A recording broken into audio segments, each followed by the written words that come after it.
The world held its breath. Time itself seemed to hesitate, as if reluctant to move forward. The bells, usually bold, usually proud, were quiet. They did not toll in mourning or celebration. They simply rested, as though they too were listening. And in a small, sunlit room, filled with warmth and grace, Pope Francis sat in stillness. The golden light of morning gently streamed through the windows, casting long shadows that danced slowly across the floor. The room was simple, unadorned, yet holy. It was filled with something greater than silence. It was filled with presence. The Holy Father gazed out one last time, not with fear, not with sorrow, but with a peace so deep it seemed to reach beyond this world. Peace like a river of still water flowing through his soul. His body was tired. The years had worn him thin. His voice, once strong and passionate, was now a gentle breath. Yet his heart, oh, his heart, remained ablaze, still strong, still loving, still full of God. He looked toward those gathered near him, and then past them, as if his eyes could see the entire world beyond the walls. Every nation, every soul, every beating heart. And then he asked for a moment, not for himself, but for the world. He whispered, his voice delicate as the wind through cathedral leaves, "My dear brothers and sisters, if these are my final words to you, let them be words of love." The air shifted. Heaven leaned in. There was a pause, heavy with stillness, a silence that felt sacred, as if all creation had bowed its head in reverence, as if the angels themselves had stopped mid-flight to listen. And then he continued, every word touched by something holy. "I am not afraid, because I know the one who holds me. I know his voice in the quiet. I know his hand in my suffering. I know his love in every step I've taken." His eyes glistened, not with tears, but with memory. "I have walked many roads," he said softly. "I have seen the broken stones of war-torn streets, heard the cries of the hungry, felt the ache of forgotten souls." There was a gentle pause, his breath catching with reverence, not weakness. "And yet," he continued, "I have also seen beauty, not in riches or power, but in the tender faces of children who smile despite sorrow, in the hands of those who serve without reward, in the hearts that choose to forgive when bitterness would be easier." His voice trembled with grace. "I have seen God in the simplest acts, a meal shared with a stranger, a mother's whispered prayer, a soldier who lays down his arms, a priest who listens without judgment, a child who sings when there's no reason to sing except hope." Then his eyes slowly closed, as if remembering every face, every soul, every heartbeat he had encountered in his pilgrimage on this earth. The moments passed gently. The holiness in the room thickened like incense, unseen but unmistakable. When he opened his eyes again, there was eternity in them. "I ask you." He waited. The air stood still. "Choose kindness, even when the world forgets it, even when cruelty seems louder, even when your heart is tired. Every day, choose it again and again. He let the words sink in like rain into dry soil.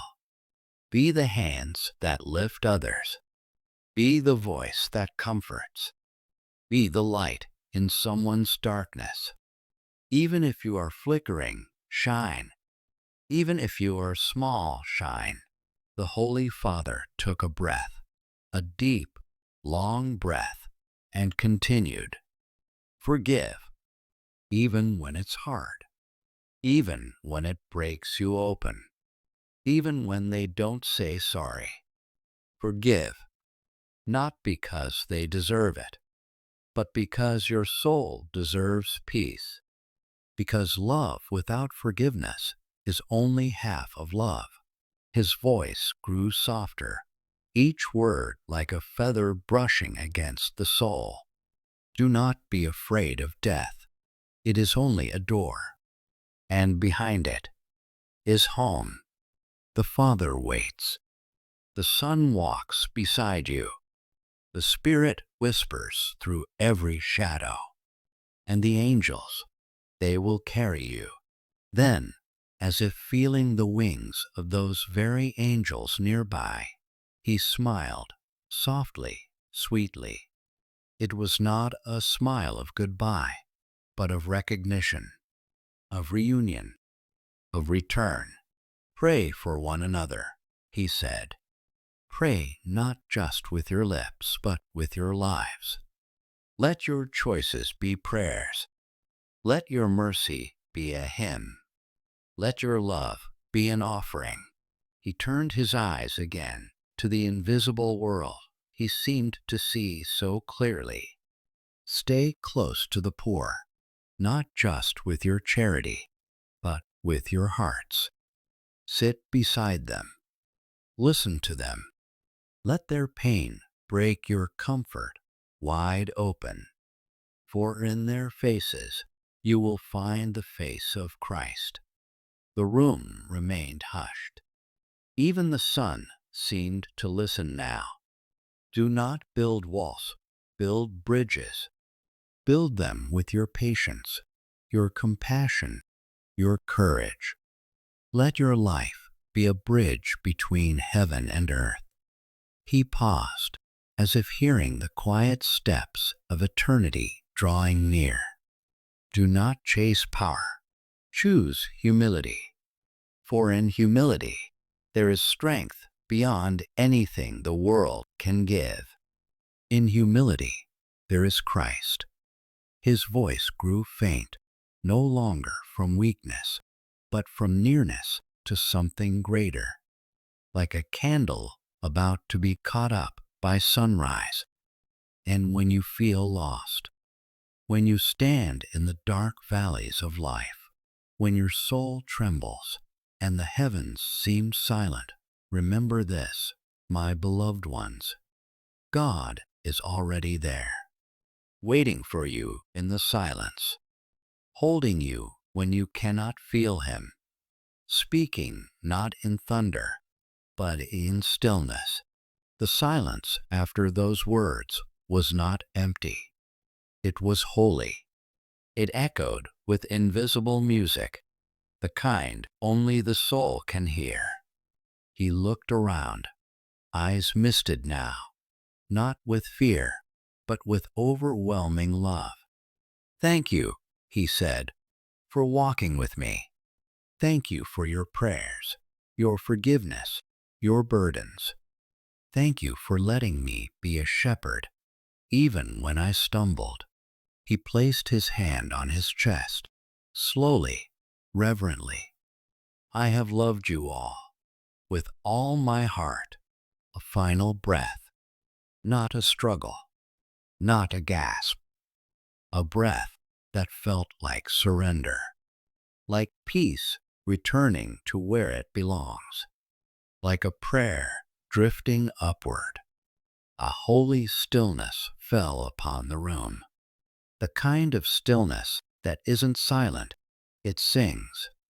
And the world wept, not just for a man, not just for a pope, but for the love he carried, the gentleness he offered, the truth he lived. The heavens did not thunder, they whispered.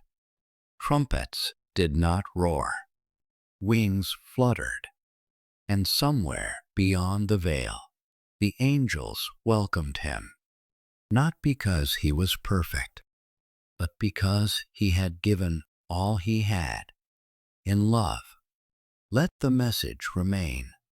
Let the world remember, not just the man, but the heart behind the voice, the soul behind the words, the light that still shines, even now, even here, where kindness is chosen, where forgiveness is offered, where bridges are built, where the poor are embraced, where God is remembered in silence. And so his final benediction lives on, in you, in me, in all who still believe in love.